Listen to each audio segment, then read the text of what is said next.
Okay, we're going to go ahead and start. I'm going to share the first thing with you. Can everyone see this email that is addressed to Kristen McPeak? Yes.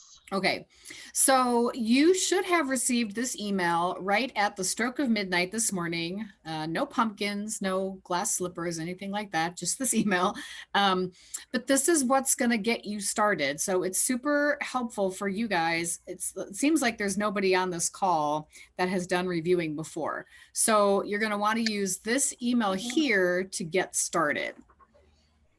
I'll also point out that there's a reviewer training and reviewer guidelines links that are here too. So the guidelines for reviewers helps explain our rubric and how you can score the students. And then the training is just going to basically reiterate what we're doing today. It has the screenshots and it tells you where to log in and things like that. So you'll get started from this email from Pasadena City College. It'll say this many reviews were assigned to you today, and then go ahead and click on that first link. And then we will move over to, now can you see the academic work screen with the logo here at the top? Yes. Okay, now it's going to default to this first tab, which applicants and administrators, and I cannot change that for the life of me. And this is the way that I sign in every day anyway. So you guys are gonna click on this tab and you're gonna sign in as references and reviewers. And what you're most likely going to see is your email address goes here, and then there's going to be something that tells you to create your own password. And if anybody's following along and you see that, let me know. If for some reason later on you get stuck getting back in, then email me, because there's a password reset link that I can give you. And it lasts 6 hours exactly. So you have to pay attention to that. Okay, so you've made your password and all that stuff. I'm just going to log in as myself. And I'm pretty sure I'm going to get my, oh, good. Okay. It went right to the reviews. That's perfect. Okay. So I have a lot to read because, you know, this is my job. So you guys are most likely either going to see this, the general application, or this, the Robert Westerbeck Scholarship. So we'll go to the Westerbeck one first, since there are letters of recommendation involved. So this link right here says 0 out of 21 completed. We're going to go ahead and click on that. Okay, so if you want to read more about the opportunity, you can click on this gray box here and it'll tell you, you know, details about the scholarship. Who qualifies for what and that kind of stuff. Then everything's a blind process. So the only time you're going to see a name is if the student chooses to introduce themselves in their personal statement, which they will often do, in spite of the fact that I tell them they don't need to do that. So to get rolling, you're going to click on the begin button right here. And it's going to take you to, again, a defaulted side-by-side, which actually is the most beautiful way to do this, because the other way you have to flip back and forth between the application and between the scoring rubric, and that's a pain in the tuchus. So the first thing that you're going to see are these support services, and I can't help that because it is part of, it's the way that the questions are numbered. So that's kind of a, it is what it is. But your personal statement is going to be the first thing that you look at. And as I said before, the student chose to introduce herself. That's fine.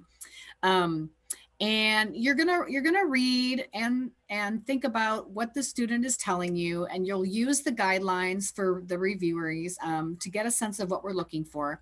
And what I will tell you that the scholarship committee has talked about of late is really looking for some more tangible examples of things like persistence, values, ability to state a value, and then assign like a task or an example to it. So I value service and giving back to others, and I I demonstrate that by all the volunteer work that I do at my school, including this, this, and this. So the more that they say specifically about what they stand for, and the way that they've persevered through their college career, whether it's like it took me 20 years to get back to college, but I'm here now, or I had a really hard high school experience and now I'm here. Those types of things. And that document will be very helpful. So you'll take a breeze through this, and over here is the drop-down menu where you will assign up to 25 points for that student. So I'm just going to throw an 18 in here just for fun. So you guys can see that. Then the next thing that you're going to see is honors and awards, campus activities, and then the volunteer stuff at the bottom. What we're looking for here is a lot of specific examples of the honors and awards. So this is great. There's one here. This tells me that she received a Hickson Teacher Prep. It doesn't say scholarship. I know that it's a scholarship because I run the scholarship program. So there's not a whole lot of detail here, but she did list something. So on honors and awards, I'm just going to give it a 1 because there's not a whole lot of detail about it. Then next, we have campus activities, organizations, or clubs. Again, there's one thing listed.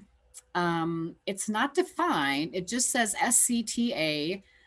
I don't have any idea what that means, although it says down here, preparing student educators. Okay, so she works with an education club. That's fine.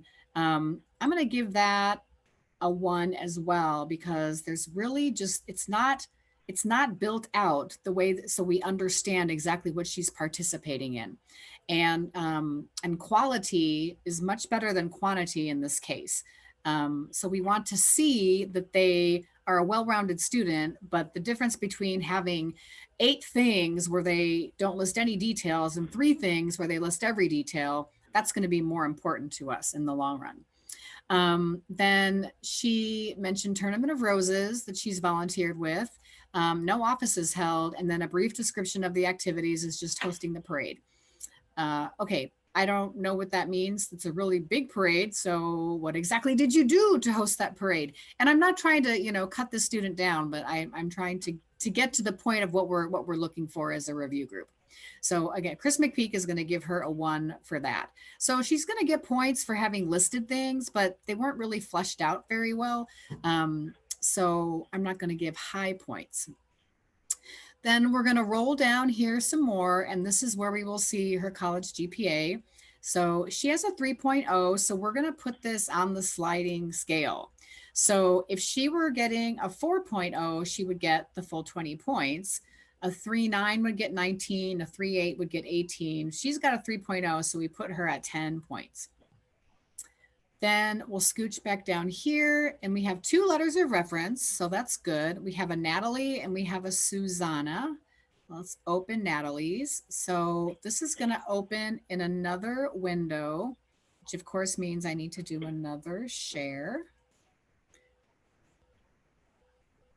So you'll see, can you see that now, the reference? It should say her name and then the questions. Can everyone see that? Not yet. Maybe it'll take a minute. Okay. I can see the view document page. Same here. Okay. Wait, say that again. You're on what? I just see the page that asks you to open the document, not the page of the document. Oh, okay, cool. So what you're going to get is either a PDF or a Word doc. And then we'll get one more share here. And here is her I can see it now. letter. I see it. Okay, so here's her letter. And you know what? This is a pretty good letter. This is very specific. So she looks like she worked in the Office of Equity and Professional Development. So there's some specifics here about what she does in her job. There's some pretty good examples of her traits. So exceptional motivation to grow, willingness to learn with optimism, dependable, flexible, patient. So this is a pretty good letter from where I sit. And I love too that the the staff member printed and signed it and uploaded it that way. So I would say that's a pretty strong letter. And now we're going to go back to our main page. And for reference letter number 1, I'm going to give this a 9 because I thought that was a pretty good letter. And we would do the same thing here for Susanna. And I'm just going to throw a number in here. So obviously everything that's asterisks you have to complete. And that's fine. If you have reviewer notes, anything that you want to share about this particular candidate, you can type things up here. I'm going to type, Chris, you need to go back and finish this for real. I basically just breezed through it for you guys. And then I'm going to hit submit. And that's going to take me back to, oh, actually, it's going to take me to the very next person. So you can keep pushing through here. And then when you're done, or you just want to take a break, you can go back to the name of the scholarship that you're reading for, whether it's general application or Robert Westerbeck. Click on that, and you will get your sort of dashboard again. So it's going to default to showing me everything that I still need to read. And then down here, I'm going to see a score that I gave this candidate. And this is after all the math and the weighting and all that garbage is done. And it's going to say update. So I want to go back here and show you guys two. Actually, this doesn't work if I do it this way. Let's do it here. Okay, I'm going to open a new one. Okay, so here I'm reading this personal statement, and he's talking about vaccines and donating blood. So this looks pretty interesting. And shoot, I have a phone call that I really need to take. So I'm going to go ahead and put in a review, or, you know, get started, and then I'm going to hit save.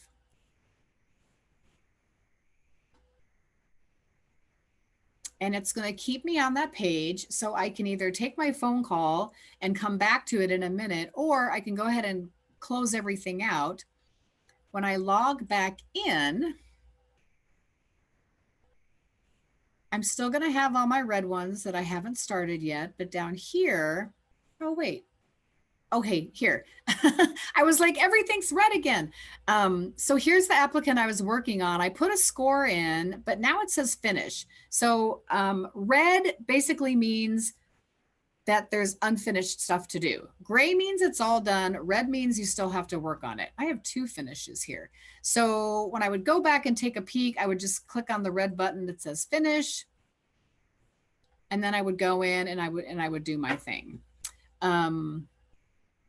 Yeah, and that's basically it in a nutshell. Let me go back to opportunities here. These are all the things that I need to review. I had another thought. What did I want to tell you? Well, I'm going to stop sharing for a second and see if anyone has questions. Oh, look at all your beautiful faces. Happy Monday. Anything seem weird or wonky or tricky or... I mean, I think if you could shop on eBay, you can do this. So it seems quite straightforward. I heard someone start talking. It was me. Oh, hi, Julie.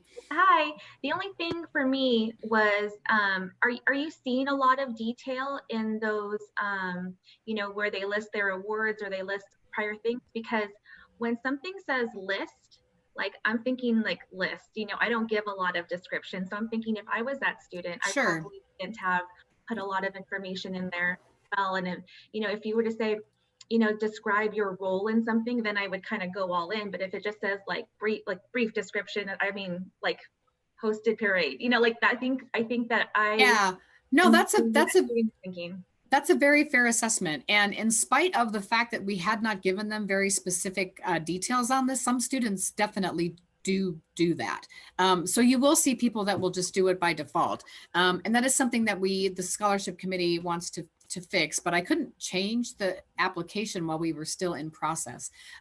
So yeah, I mean, if you feel a need to be a little bit more generous because of the directions, again, this is a subjective process because all of you are bringing your own unique experience to the table. And I've been doing this for so long, it just like, I can do this stuff in my sleep. I know exactly what I'm looking for and I know how I want to score it. Oh, that was the thing I meant to tell you guys. What you may want to do is go through and read everybody first, so you have a mental baseline, and then go in and score. And some people definitely do that because they read like 2 statements and they're like, oh my gosh, these are the greatest things ever. And then they get to like statement 5 and that statement brings them to tears and they need the tissue box. And then it's like, oh God, I have to go back and start all over again. So again, that's a personal preference. And Julie, your point is very well taken. So if you're getting something like the one girl we looked at, she just wrote SCTA, and that doesn't tell me anything about what that stands for. But if she'd written it out and then maybe given the dates when she participated, because I think that for me, that's pretty clear, like, oh, they're asking when I did this. So, but if it's not like a 2-paragraph manifesto of what's involved in the organization, then again, I say, give them some grace if you feel like it's warranted. Some people will talk about their opportunities and their involvement in their personal statement, even though they get to do it, down at the bottom. So the folks that come to the workshops, they get all of my little tips and tricks. And these are the things that you need to be looking for. These are the things that we're looking for as a committee. So yeah, that's helpful sometimes. And then some students just plain don't listen, and that's on them. You will likely get some really strong personal statements that I said, like, will move you to tears. And then you'll likely get some really terrible ones that like make you shake your fist and go, what is wrong with you, child? And yeah, so anyway, that's that story. Anything else that you need to talk through or ask me about? When we make notes in the reviewer notes optional box, is that Yes. something you will see, or is that just for us, the reviewer? Technically speaking, that's just for you, the reviewer. I can see it because I can see everything, but the other reviewers won't see it. So it'll just, and for you guys, it's really if you need to make a note about somebody. If you were on our selection committee, then you might pull back to the notes when we're discussing somebody. But it's mostly for you, so you can, remember, oh yeah, this person was an Eagle Scout, or this person went to the Olympics, or whatever. So yeah, good question. Thank you. Okay. Anything else for the good of the order? Well, you guys know where to find. Oh. Go ahead, Scarlett. The deadline to review them, that's the same deadline for all of them? And yes, you may have shared out that date and I have missed it, possibly. It's in the reviewer training handout that you can find in the email. Perfect. I don't think it's in the email itself. And I think that's probably because we keep this template pretty generic. But it's October 23rd, and you'll get a reminder. You'll get a reminder like 2 or 3 days before. And the other thing I will tell you is that from time to time, people will volunteer, or my usual folks that work here on campus will volunteer, and it'll be like 2 days till the end, and I can't finish anymore. This came up or that came up, or oh, I feel so bad, I haven't started. I feel terrible. What I will usually do in those cases is take those people out. And I try, or I go in and read as that person, or I try to take them out. So if you finish and you feel like you could take more on, then email me. If you finish and there's absolutely no way you can take any more on, then also email me, because I can go in and I can lock you from getting more reviews if, you know, you finish and you're like, okay, yeah, I'm done, I can't do anymore. But I do have people that are like, oh, this is fun, let me read more. That happens every year. So if you wind up being one of those people, that's fantastic. Just let me know so that I don't overwhelm you. And again, same thing, if you get to the end and you're like, okay, this was great, but I'm done. And again, I'll lock you out so I don't overwhelm you. I want this to be fun. I don't want it to feel like a big taxing thing. And you guys have all, I'm pretty sure everybody on this call is an alum that connected with me through the network, the platform. So you're all alums. You all know what it's like to be a student. You've all had your PCC experience. So you know, like I said, you bring your experience to the table, and that's what I'm looking for. And that's why I asked you guys to participate. So again, I'm so grateful. This is super fantastic, super helpful for us. And I think you'll really enjoy the process. Okay, beautiful people. There's another training at 4, but that's the same training, right? Yep, exact same training. And then what I'll do is I'll save these recordings and I'll make them available.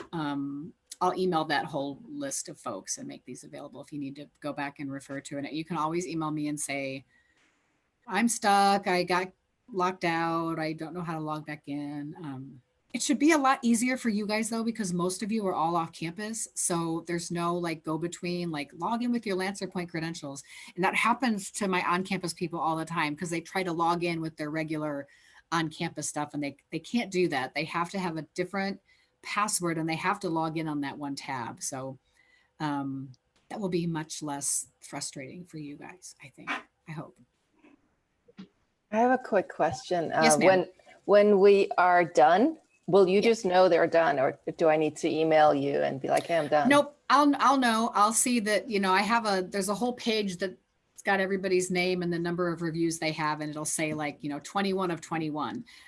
So yeah, I'll definitely know. I go at this point of the year, I'm in that every single day, taking a peek, reading my own, you know, seeing how it's going. We have some people that will go in today and they'll do all of their reviews and they'll be done. And then there'll be some people that will wait and they'll ask me, can you keep it open over the weekend? I haven't finished. And sometimes I do and sometimes I don't. Would it be a problem? I know we have about 2 weeks. Would it be a problem if I start next week, or would you? No, not at all. It Okay. would not be a problem at all. Yeah, no, Okay. that's why I try to do a 2-week thing, because, you know, people's schedules are different, and some people have a lot of free time and can go in every day. And some people, you know, have something big happening this week, or they have something big happening next week. So yeah. I actually have 8 hours given by my company. So I will actually spend the whole day working on this, but I wanted to that's make sure that I fantastic. set that time aside completely. So I do have to give a notice because I have a few projects going on. Okay. So I will give my manager about a week's notice and I'll start next week. Okay. That sounds great. Yeah, no, that's super helpful. Just as long as they get done before 11:59 p.m. on Friday, the 23rd, we're all good. Absolutely. It'll be done. Okay, No cool. worries. Thanks. Thank Thanks you. you. Thank you all, because this is so great. Thank you all so much.